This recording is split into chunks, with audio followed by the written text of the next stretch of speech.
The emergence of artificial intelligence technology has set off a race for commercial and geopolitical leadership. Though a digital technology, it's fundamentally backed by physical infrastructure of a startling scale.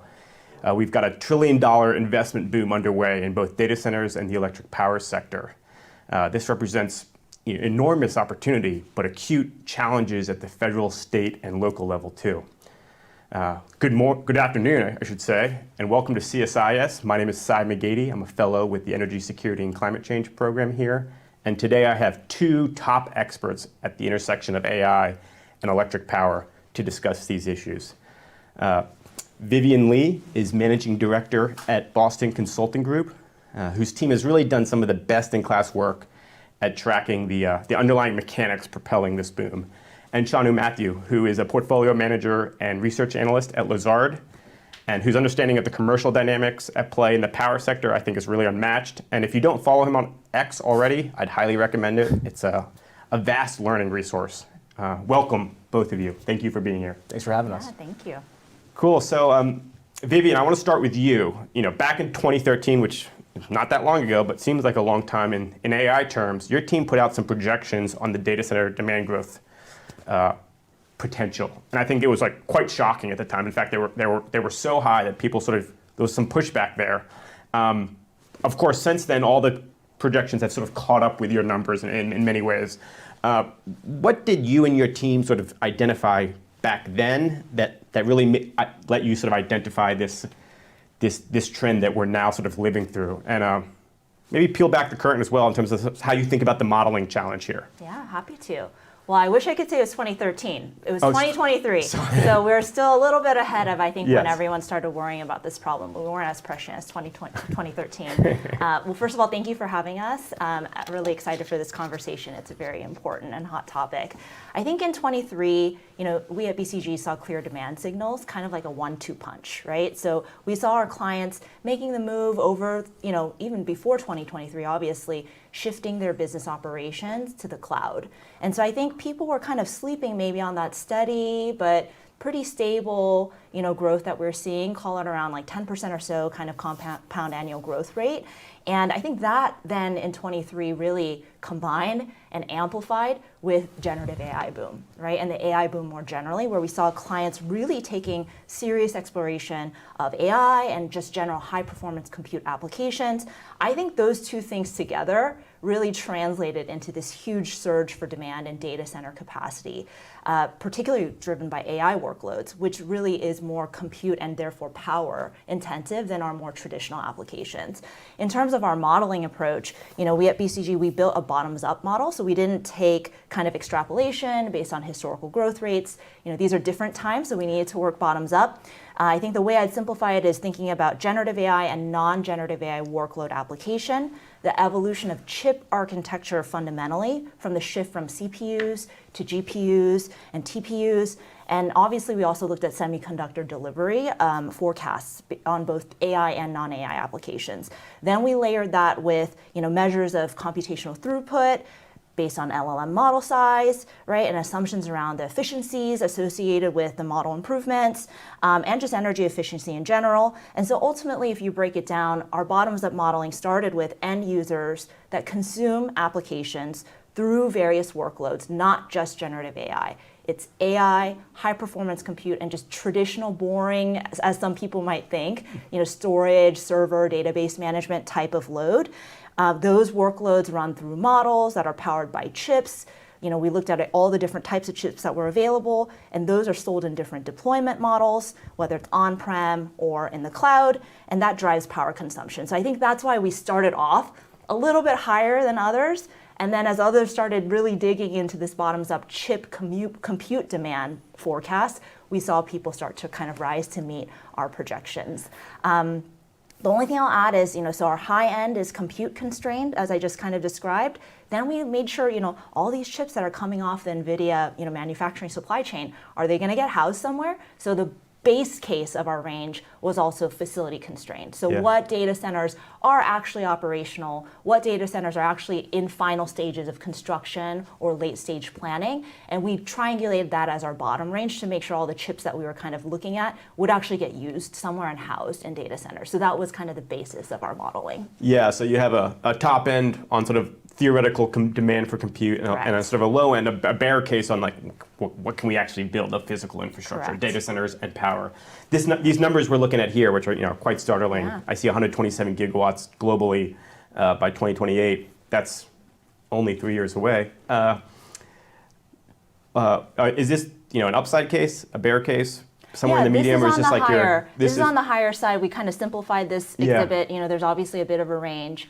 I think the thing that I would note is, if you look up to 2028, we specifically, I know for those of us in the energy sector, that's like tomorrow. Yeah.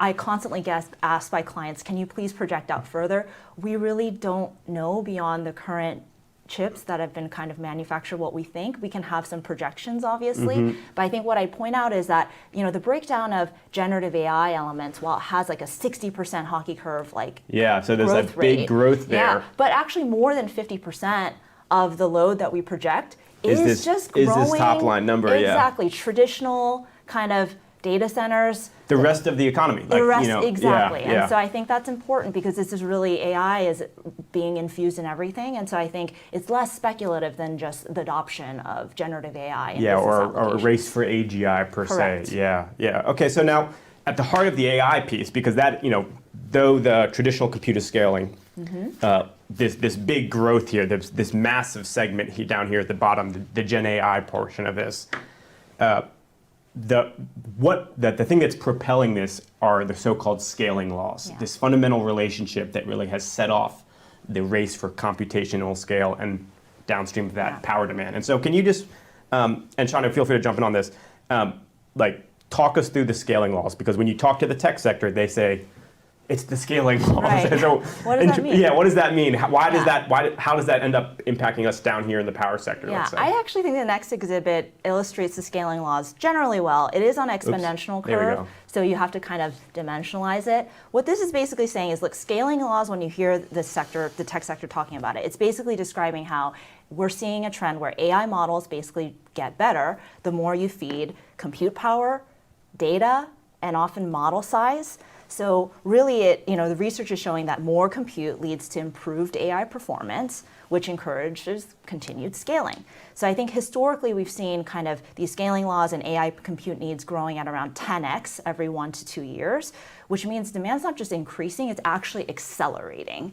And so that's kind of wild to think about. I think every new generation of AI model requires more processing power than last, which is what makes it better. We'll talk a little bit about DeepSeek, I think, later, so we can kind of put that to the side. But I think this graph shows that scaling laws are actually growing faster and outpacing even Moore's law, which Moore's law has helped us to kind of increase computing power and bring down the cost of chips over time. But we're seeing the scaling laws, bottom line, are explaining why AI-based compute demand is not just a short-term spike or a flash in the pan.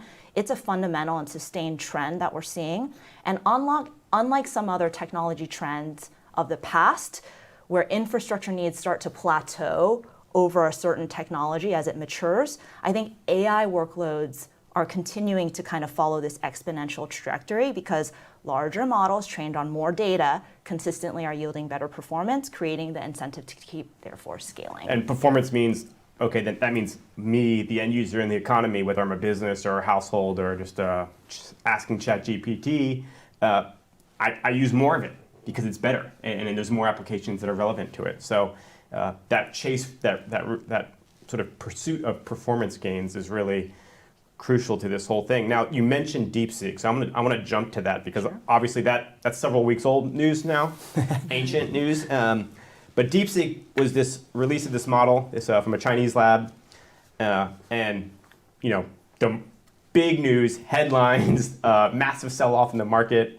from some of these big AI relevant stocks in the public equities markets. So, Shanu, will you just walk us through what happened there and then speak to sort of, you mentioned efficiency, the role of DeepSeek in sort of in the overall development of this technology space. And fundamentally, is it as disruptive as we sort of, the initial headlines sort of suggested? Yeah, it's a fantastic question and supremely topical given the recency of it. I think Vivian did a really good job breaking down the scaling laws, and so conventional wisdom there's multiple vectors to build better AI, right? Like larger pre-training models, which means you're feeding it more compute. You need the highest end chip that are often the most expensive and the latest, and you're trying to build bigger and bigger clusters to ideally score better as a model. So that was one traditional vector. And I think what you saw was conventional market wisdom at the time was that we have nowhere near hit the limit on pre-training, meaning that we always want the latest iteration of chips, meaning that there's always willing spend for that, and we want to build bigger and bigger clusters, going from 10,000 GPUs to 100,000 GPUs. And what DeepSeek showed you, right, is a Chinese competitor that they were using older editions of chips, and they achieved competitive, not exactly the best or market leading, but very competitive type scores or quality of their model outputs using a lot less costs and older chips. And so what that really did was it kind of cracked the narrative that bigger is always better, and that faster, latest model, most expensive chips are required to have technical breakthroughs.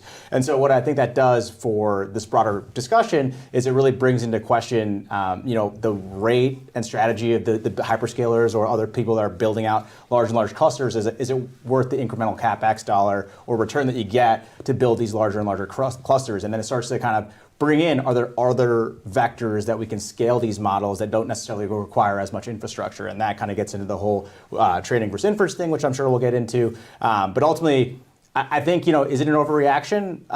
Perhaps, maybe not. I think the bigger thing was that narrative shift, right? We went from a market where everyone was coalescing around this one narrative, that this was the only way to win, and now you introduced the other avenues to win, right? And so there could be software, it could be technical creativity, and then that has implications for, as we'll talk about, the power, the infrastructure, even for the chip makers, the types of orders they'll see. And so I think that's where it gets really interesting at the intersection of all this. Yeah, it's fascinating. You saw, NVIDIA, who sells the highest end, the sort of market leading chips. Obviously, the market's reacted and their stocks traded down, but also power companies. Way downstream, independent power companies, because the association towards ultimate power demand was made, and so you saw them trade down lower as well. There's a fundamental sort of, the power sector is now attached to the AI sector in some very important way. You mentioned training versus inference, and so Vivian, can you just sort of maybe lay out the difference there, and I guess the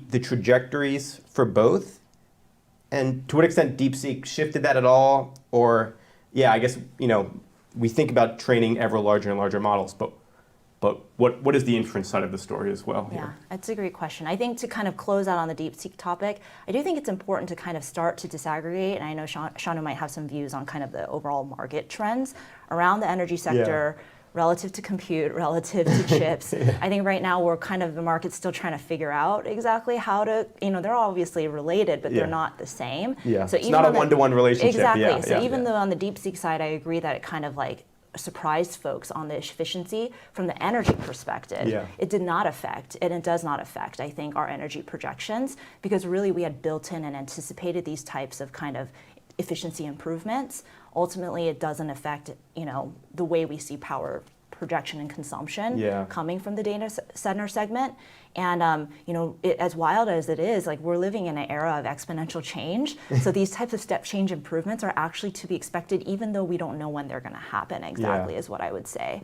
On the point around training versus inference, I mean, training is basically, an AI model is learning by processing tons of data sets, right? Massive amounts of data requiring a lot of compute power, trained over days and weeks. And so, that's kind of the training camp. I think inferencing is basically when we as consumers or as enterprise, right, adopters are basically using inference to then make predictions or generate outputs that we as end users can consume. So whether it's ChatGPT kind of giving us an answer to something, that's basically inference. And so I think that's how I would distinguish the two. I think, the belief is that training is kind of a necessary cost. It's very capital intensive, but you need it to kind of make sure that you're staying competitive, and inference is where there's more revenue upside as end consumers continue to kind of utilize AI in our day-to-day lives. Yeah, so when we hear, for example, Project Stargate, that's a training cluster, a massive cluster designed to sort of pursue training. But ultimately, we think, inference is to what extent do you think inference ultimately sort of overtakes or becomes a larger part of the story? What does that share, I guess, would you say today, maybe in the future? Thoughts on that? Yeah, I don't necessarily know if I have a breakout of what I would say what the split is between training and inference today, but I think what you're seeing with the latest models is, right, pre-training was the kind of the better, or more compute, more intensive compute, more data, leads to better results. The other vector of kind of inference was like, if you allow the machines to think longer, they can get to better answers, and that's kind of more the inference scenario. And I guess when we think about it at a high level, right, to your point, like a Project Stargate, or like recently it was reported that that Meta is looking up for a $200 billion data center campus that would require 6 to 8 gigawatts alone. They're going the training route, whereas other providers might be a little bit more leaning into the inference route. And so what that means from an infrastructure standpoint, right, is on the training side, you need the gigawatt type data centers or a couple hundred megawatts, and then that leads to implications on the power market, right? Yeah. Whereas if you do inference, it might be more disaggregated, like 10 to 100 megawatt type data centers. So still very large, loads in terms of the context of the electricity market. But that's kind of why you have the movement or changing expectations, and why you're starting to see the energy market trade a little bit closer to what happens with the overall outlook for AI, because people were baking in pretty aggressive or presumptive estimates in terms of what they thought was going to happen from a power standpoint. So I think what Vivian and her team have done is, took a really pragmatic approach, I would say, versus like some other, market participants, no one names, that just take, a high-end GPU number, assume that we're all going to build gigawatt type data centers everywhere, and all of a sudden, if you're pricing that into a company's forward growth outlook, there's a crack in that narrative that leads to kind of those rapid whipsaw movements you have in the market or expectations. We have kind of because of that, we have modeled the assumptions around the shift in the mix between training and inference. Okay. I think for purposes of today, we'll just say it starts out more training heavy, and by the end of the decade, it's more inference heavy. And so that's what we expect to see over time. But I think we're learning all the time, and we're updating our models. Even this month, we're updating them. So we'll kind of share our thoughts on what that mix shift is. Because ultimately the value proposition is in using the AI, which is the inference side of it. So as the sort of use cases scale, I think it makes sense that inference sort of eventually becomes the big piece of the pie. But you mentioned some of these investments, the scale of these investments, $200 billion. Talk me through what you're seeing in terms of the sector as a whole. We're seeing some. I started with a $1 trillion investment boom, right? I think that's right at some cumulative level. But what are we seeing today? What are we seeing maybe in the near-term future? Just how big is this capital expenditure that's being pursued by the big hyperscalers?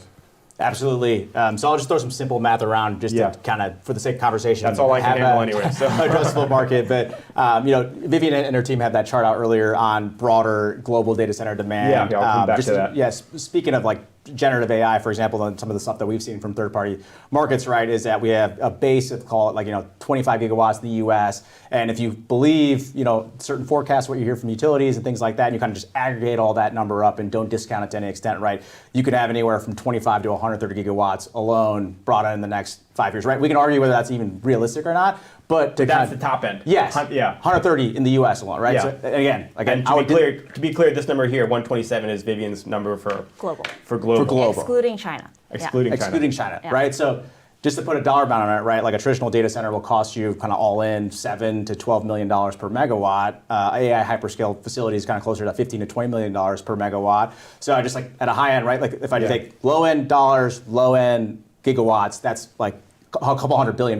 High end is 2.5 trillion. So your 1 trillion is kind of actually in the range of, let's just call it, base case, right? But the broader term is like, so there's a lot of money and there's a lot of velocity of dollars, right? So if we look at what actual companies are doing, the hyperscalers alone, so call it, Meta, Microsoft, Google, Oracle, all of them collectively have announced up to $330 billion of CapEx that will be spent in 2025 alone. That's up materially from last year. And I guess, really depends on the pace at which we're going. But like hyperscalers are, call it 50% of the US spend, which is roughly 50% of the global market. So again, like a lot of that, $1 trillion market, it will funnel into, the broader US market. And so that's a level of investment that, kind of observationally we're seeing just from terms of what companies are announcing. And so I think what's really important now is, we're a little bit into the build out. It will be what's the rate of change going into next year? And then I think what a lot of the market participants that I interact with are trying to figure out, does that number stay elevated and continue to grow, or do you see a rate of change? And then we kind of get into the varying approaches between the hyperscalers. Yeah, I think in general, we at BCG anticipate that power availability and supply chain constraints are actually more likely to be constraints on growth versus availability of capital, even though the amount of capital that needs to get deployed is quite large. Yep. Yeah. So there's there's how much capital are the capital markets willing to sort of allocate to these investments is one thing, and that could be upwards of multiple trillions, but you mentioned the power sector constraint, and I've sort of labeled this conversation as the electricity bottleneck on U.S. AI sort of leadership, and so I would love to just sort of throw that back at you and say, to what extent is the power sector or a constraint on this data center boom? Because, and by extension, on sort of U.S. progress on AI, Let's not dive into this firm versus that firm, but sort of U.S. leadership on AI. To what extent is that constrained by the power sector, the access to power issue here? Yeah, I'm happy to jump in. Vivian, would love to hear your opinions on it. But if we just kind of like back up, right? If the ultimate goal is to have the best AI model developed, in the U.S., right? Like you want to have the ability to test out the various scaling laws or the different vectors for growth, and so that often means that you need to build a lot more data centers. And so if we just kind of break down how long it takes to build the data center, it's actually only 1 to 2 years, right? But the time to get the power associated with the data center need could take anywhere from 3 to 7 years. So much so that certain utilities are telling you if you want to get in the queue in the next 7 years, you need to start applying now, right? Yeah. And so if we think about, again, getting to that best AI model, there's a lot of emphasis on getting uptime or speed to power, or whatever term you want to use, because you want to be testing out those different vectors for growth. You want to see and iterate on what's working, what's not, to see if you need to continue investing in the velocity of CapEx that you are. And so power is become the bottleneck. It is the key constraint because it's the longest lead time item that you need to do, and that's one, like the permitting and interconnection queue aspect of it, but then also the equipment, right? Certain types of electrical equipment, such as like transformers or circuit breakers or switch gears, have multi-year timelines, right? So not only are you working on a 3 to 7 year timeline for just like the logistics of everything, you also need to start ordering equipment early on too. And so what we've seen a lot of the companies doing now is really trying to get ahead of this electricity, bottleneck. And so you're like, for the first time in a really long time, right? You have companies saying that I'll go to any region that can get me the power the soonest, which I think is a kind of a step change from what we've seen historically, where it might be a lot more just I want to grow in this region. What infrastructure do I have available to me? Yeah, I mean, I definitely agree that right now power is the bottleneck, or one of the biggest constraints on data center growth. I think historically the U.S. has had some more excess capacity, but that's changing as early as starting this year, next year, we start to see some shortfall. You have to de-average it. I will say that I think that is a now problem. Right now, the reality is every data center in existence is pretty much being used, and if you want more, you need to build more. Yeah. That may not be the case, right? Even though I think our power projections kind of stay as anticipated, where that gets utilized geographically, I think will start to shift over time as we start building out enough data centers and as we start to see a disaggregation of, compute relative to energy that's consumed. We might start to see a shift, and as data centers get retrofitted, the kind of timeline flows of, electrical components, anything that's basically, I think the way I think about it is as close to the server as you probably are going to need to refresh it more. The further away you are on like transformers and substations, you may not need to replace those at the same rate that you're refreshing. So we are going to start to see, I think, a decoupling of exactly what parts of the value chain are turning over as we start to see more data centers kind of come online to be able to serve the demand. But fundamentally right now, power is certainly the bottleneck. Yeah, the constraint will sort of mature, and exactly where in the supply chain is the bottleneck sort of shows up. Will shift as this boom sort of matures. What is, obviously we want to get into the power sector dynamics and this race for power, this supply, this constraint. But I want to back up momentarily about the idea, so we've talked about constraint, power sector being the constraint. We discussed, capital is really not the issue right now. But eventually capital has to be the issue in the sense that eventually you need to make a return on investment. So one of the concerns here is maybe, okay, well, to what extent are these large investments going to be able to continue to be justified based on, let's say, revenue and profit that ultimately makes this sustainable? What do you see on that front? I'm curious, both of you. How are you guys thinking about the ROI potential of $300 billion in a year? Where is that showing up? How are firms making money or valuing these investments? You want to start? Yeah, sure, happy to. In terms of what we're seeing, right? I think a lot of times we focus on the hyperscalers just given the quantum of capex that they're investing. But if you look at what they're specifically individually saying, right, it's their ability to monetize certain customer bases more in terms of the demand for cloud compute, of the ability to monetize users in terms of like types of queries they're searching, depending on the business model, or to actually develop AI applications or AI augmented applications that they can then monetize or charge higher prices for. So among like the big tech companies, again, because they're obviously kind of more in the focus, you have Microsoft calling out, I believe it's $13 billion of inference revenue. You have Meta and Google that will kind of more qualitatively talk about that they've been capturing additional growth or monetizing certain queries or processes for their respective customers a lot better. But I think your point on incremental return on invested capital is the key question here, because again, there's a willingness right now for shareholders of these companies to be supportive because you're in pursuit of this ultimate goal. The story is there's a lot of conviction from the tech founders themselves. But in a few years from now, right, we're talking about hundreds of billions of dollars. If there isn't the return, and they can't really evidence that in the P&L, you will start to see a pushback and some pressure on share prices in terms of where's the growth? Like, are we accelerating on cloud growth? Are we decelerating? How are you actually monetizing this? And then you'll start to kind of call out the questions like, can we achieve this with a lower quantum of capex, or are we spending this in the most productive way? Yeah, I would agree. I think right now, even with the large kind of amount of capital that's growing in the technology sector with the hyperscalers, the return on invested capital is still positive. And I think furthermore, at its core right now for a lot of these players not investing in AI is actually really an existential risk for these companies. Because, so regardless of the near-term ROI, you kind of need to be competitive in this space in order to continue to be risk relevant losing over time. market share. You may not exist to worry about your returns if you're not playing in this space right now, 5 years from now. So I think, the return on investment story that we see, I think, among shareholders is AI-driven revenue growth, right? It is competitive advantage in market share. And then I think it's also, efficiency and cost optimization that will come more over time, I think.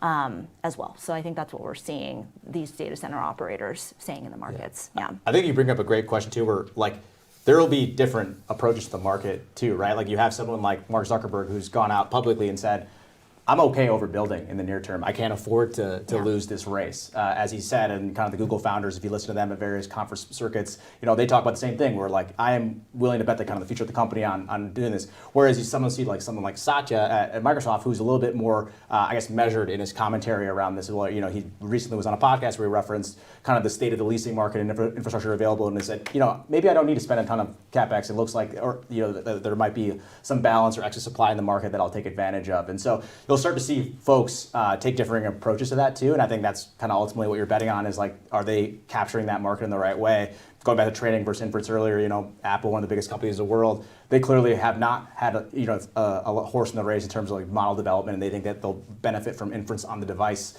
later on. But again, these are all strategic existential type questions to your point that will define the future of those companies. So.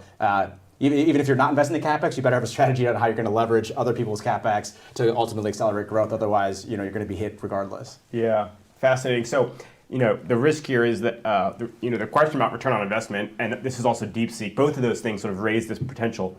These massive demand forecasts that we've talked about that are even in a bear case are still very large, aren't going to show up. And behind me, I have this chart, Shanu. You suggested we sort of think about this, which is the history of the U.S. power sector to date, because we've talked about AI so far, because AI is sort of driving the demand boom. But now let's turn to the power sector, and I guess,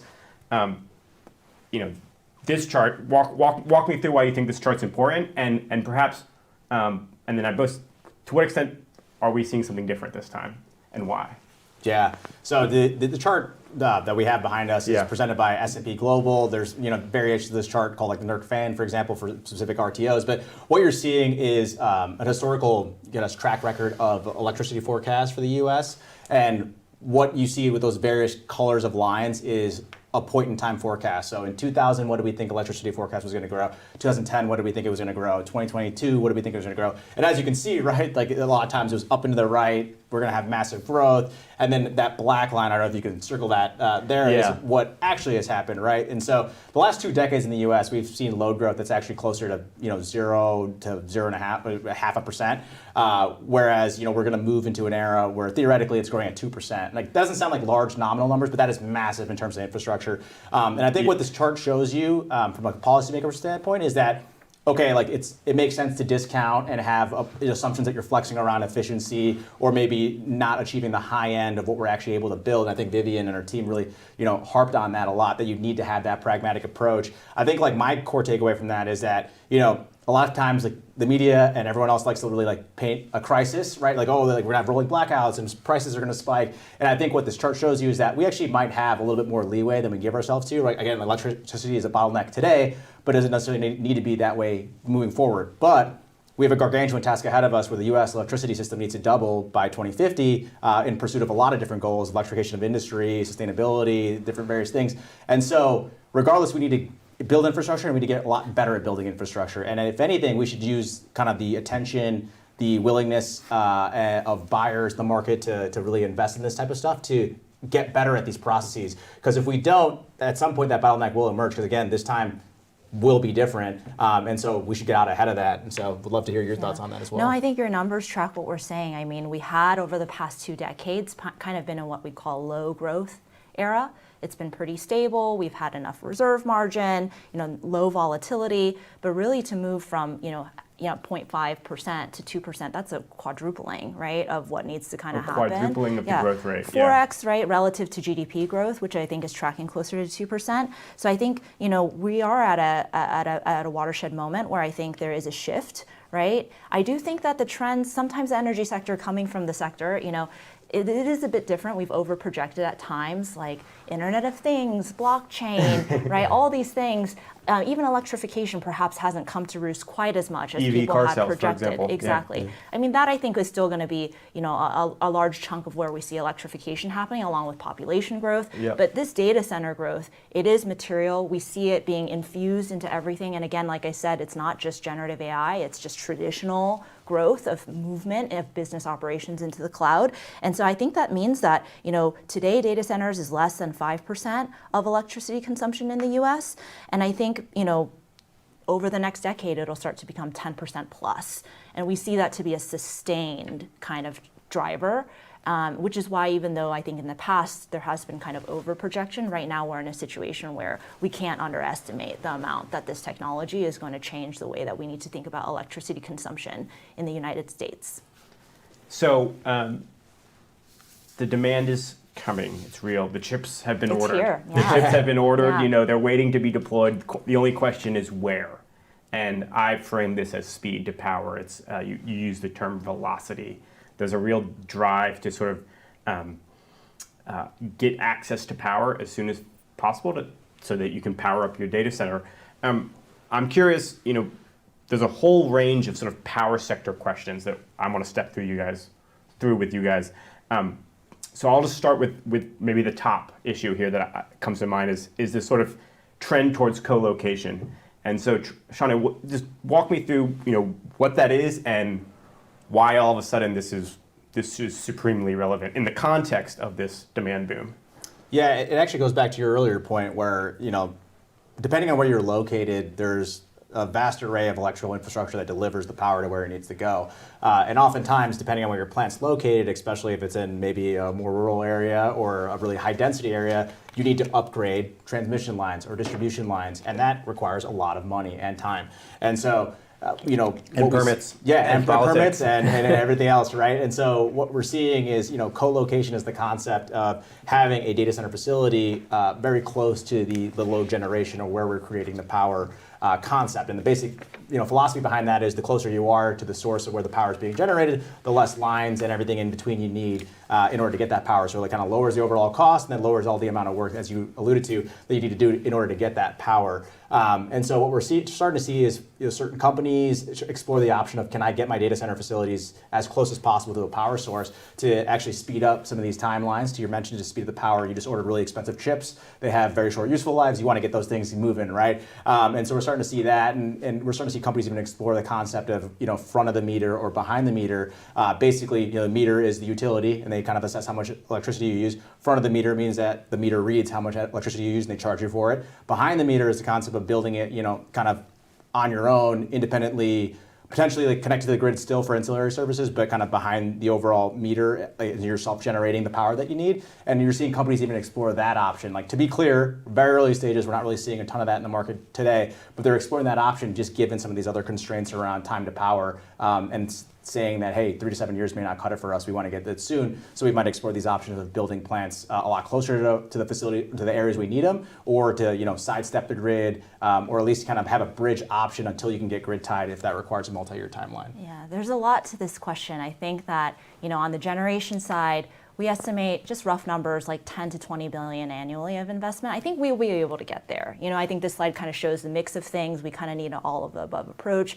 I agree with Shanu that the reason why co-location and behind the meter became very topical was because actually on the transmission side, the order of magnitude of annual spend to be able to service all this demand is more like 200 to 600 billion dollars. Wow, so 200 billion in transmission, but only maybe 20 billion. Yes, so it's actually, in generation. I think for those policymakers and folks out there, it is important for us to be thinking from a regulatory perspective about incentivizing transmission, interregional transmission, how to work through these uncertainties. I think, so that's important. And I think that's why, so operators, have been incentivized to think about exploring other solutions like co-location behind the meter. Because fundamentally, those reduce the overall demand for transmission. Yeah. In theory, it would help term. to shortcut some of the constraints on the transmission side. I think the reality with FERC and what we're seeing in PJM is I think behind the meter is maybe a little bit more of a mixed picture right now, because you may still need to pay the T&D charges even if you're kind of quote unquote bypassing some of that infrastructure. So I do think that there's a decent amount of regulatory uncertainty right now. Mm-hmm. The way I describe it is it kind of feels like we have this unstoppable force of technology and this immovable object of the energy sector and our regulations, and who is going to move, I think, is a little bit to be seen, but I do think that there is a role for co-location and even behind the meter, but I suspect that front of the meter solutions, for a lot of other reasons, I think are favorable from a reliability perspective, the ability for vertically integrated utilities to be able to service this demand. So that's kind of, I think, some of the perspectives that we might have. Just wanted to touch a little bit on the example you brought up, is that just for folks that might not be as close, right? Amazon bought a data center that was co-located next to a nuclear plant in Pennsylvania, and now there's, they still needed to connect to the grid because they need ancillary services, meaning, if there were to be an outage at the nuclear facility, they might need the grid to provide backup power. Basically, the regulator in that area said that, well, if you're utilizing grid services, you need to pay for that, because otherwise, the power that we're not delivering to customers now means that we need to build more power, and that's going to inflate customer bills, and so you should pay your fair share of that. And so now what PJM has redone is our tariff structure fair in order to get compensated for that? And so then now you have FERC, which is like the federal regulator, versus the local regulator, saying that, oh, maybe we should actually opine on this. And then at a recent utilities conference, to Vivian's point, everyone just said, well, now we're kind of in a game where FERC will say PJM will figure it out, PJM says FERC will figure it out. And so if you're an independent power producer and you're thinking about trying to build new power facilities for co-located facilities, you're maybe like, well, I might be stuck in a regulatory, and nobody has time for that. For 2 years, nobody has time for that. Because if you're going to spend all that money and effort, you need to make sure that you can actually get it built and power. And I think you bring up a really good point where that's why most people prefer regulated utility routes, and then most of this load is going to be grid tied, even though people are exploring these other options. I think maybe 2 points I would add. Just there's if we believe that the market and we have rational actors, I think the economics of this is important to consider. So in this whole time to power race, I think there's many kind of the exact numbers are hard to kind of pin down, but I think there are several investment firms and others that have kind of postulated the economic value of faster time to power, regardless of whether it's front of the meter or co-located behind the meter. It's the value of speed. Exactly. The value of speed, I think, has been estimated as up to around $20 a megawatt hour for each year that you can speed up the build of a data center coming online. So I think that's real money. It's billions of dollars of lost cloud and AI revenue if you're not able to get a 100 megawatt data center deployed. So I think that's one element. The second element I'd like to kind of pose is, we at BCG have kind of broken down the total cost of ownership of a data center. And even though power is a larger share of the operational or OpEx costs, and that's something that's controllable, so you want to manage it, it actually is like less than 10% of the total cost of ownership relative to the capex required with the server and hardware. It's all on the chips. It's right. So that's why you see this. It's an incentive, a willingness to pay more to get the power connected because it's a small share of the total cost of ownership and the revenue stack associated with the data center in and of itself. They're willing to pay. They just need speed. So there's an opportunity here to use that willingness to pay to fund a lot of necessary grid infrastructure and grid investment.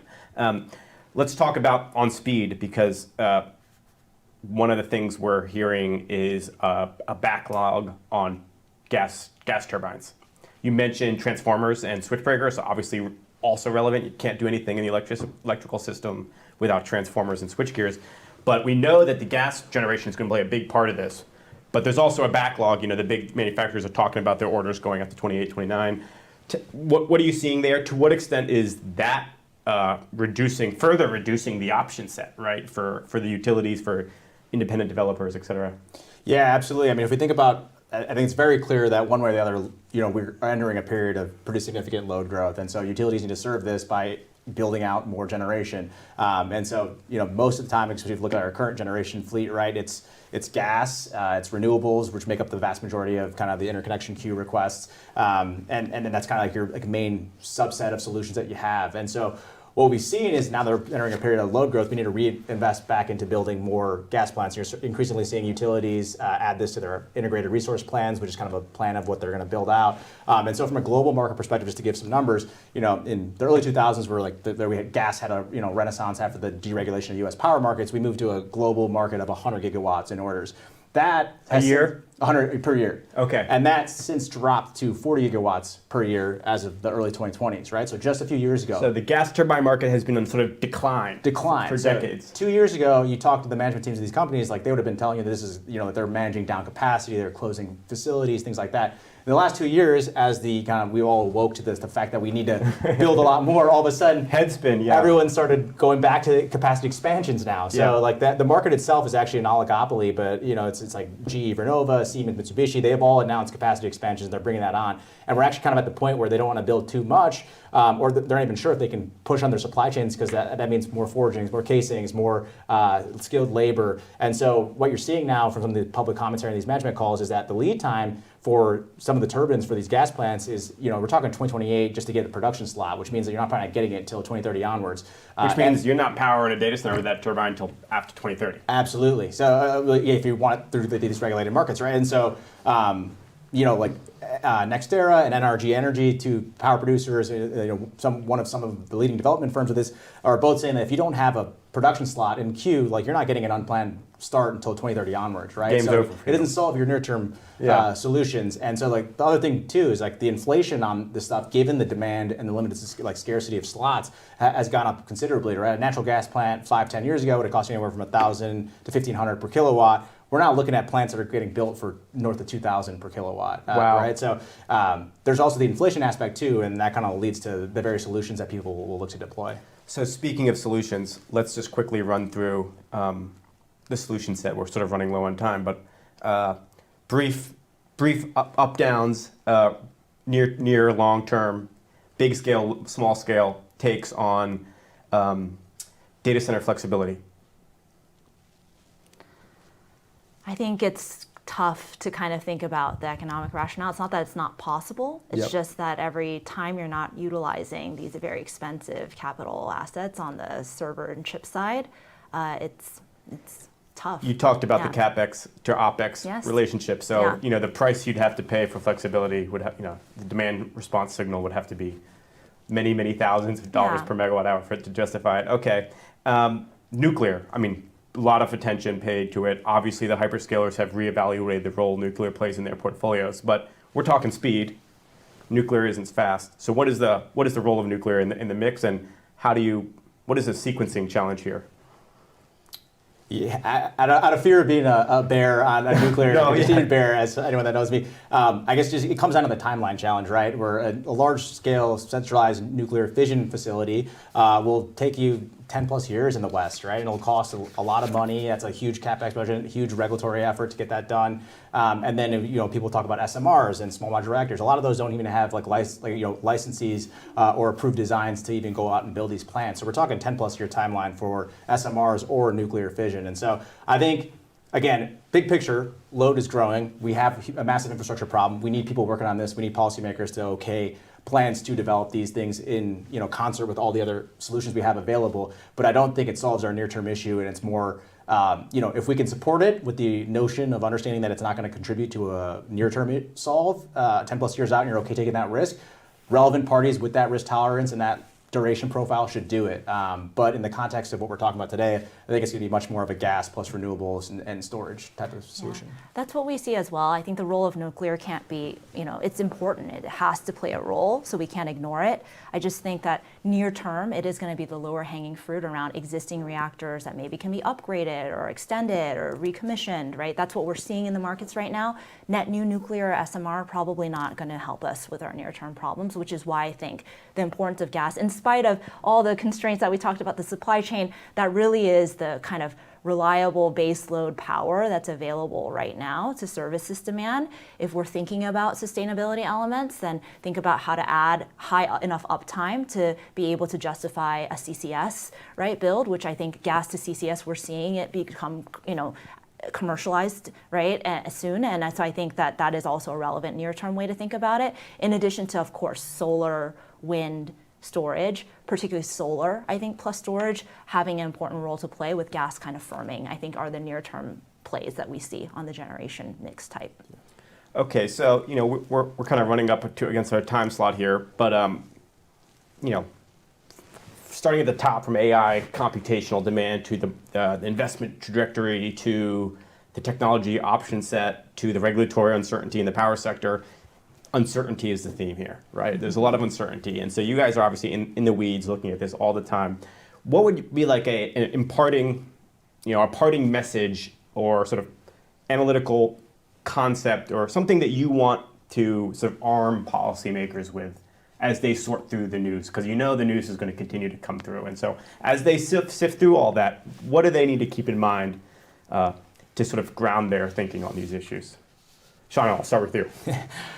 In my perspective, it comes back down to we have a massive infrastructure challenge ahead of us. Whether it boils up in a year from now, 2 years from now, 3 years from now, the task is still ahead of us. And so the sooner that we get moving on, accelerating the processes for permits and for, thinking more thoughtfully about how we approach things like interconnection queues or the concept of colocation, the better we are long term. Because again, flexibility is our friend here in the face of uncertainty, and you want as many options as available to willing market participants that are able to kind of explore these various options. If we kind of stay requiring a certain level of bureaucracy or a certain very only one possible path to market, I think that really risks or limits our ability to address the infrastructure challenge. And as we've seen with other regions, we talk about DeepSeek and everything else, if we don't get the infrastructure problem right, we risk losing some of these key battles. And that goes beyond AI, right? That goes reshoring, et cetera. So that's kind of my broad takeaway.